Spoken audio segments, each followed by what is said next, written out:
আসসালামু আলাইকুম। কাটার মাস্টারের ভেলকি বাংলাদেশ টিমে দেখা গেল গতকাল।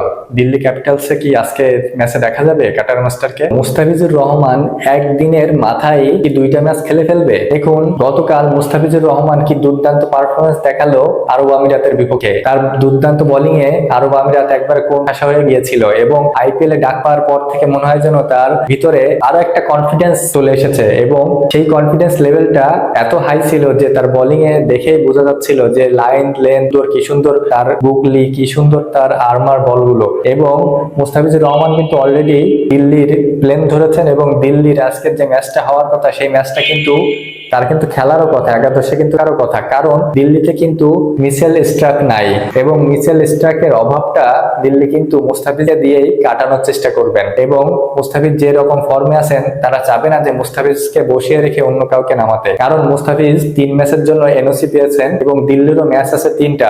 এই 3 ম্যাচে যদি দিল্লি জিততে পারে তাহলে তারা প্লে অফে শিওর খেলতেছে। তো প্লে অফ নিশ্চিত করতে দিল্লির কিন্তু এই ম্যাচ 3টে খুবই গুরুত্বপূর্ণ এবং তারা চাইবে যে 3 ম্যাচের 3টায় জিতে তারা প্লে অফে সমীকরণে একবারে টপ লেভেলে থাকতে এবং তাদের তুরুপের তাস হয়ে উঠতে পারে আমাদের মুস্তাফিজুর রহমান কিন্তু এর আগেও আইপিএল এ কয়েকটা টিমে খেলেছে। এবার দিল্লির হয়ে তিনি মাঠে নামার অপেক্ষা রয়েছেন এবার, এবং আপনারা জানেন যে তাকে রেকর্ড পরিমাণ পারিশ্রমে কিনেছে দিল্লি ক্যাপিটালস। দিল্লির জন্য শুভকামনা এবং মুস্তাফিজুর রহমানের জন্য শুভকামনা। তবে তার জার্নির ধকল এবং ম্যাচ খেলার যে টাইমিংটা সেটা মিলে গেলেই মাঠে দেখা যাবে আজকের ম্যাচে। আপনি কি মনে করেন নামতেছে? অবশ্যই কমেন্টে জানাবেন। ভালো লাগলে লাইক, কমেন্ট, ফলো, সাবস্ক্রাইব করে পাশে থাকবেন। ধন্যবাদ।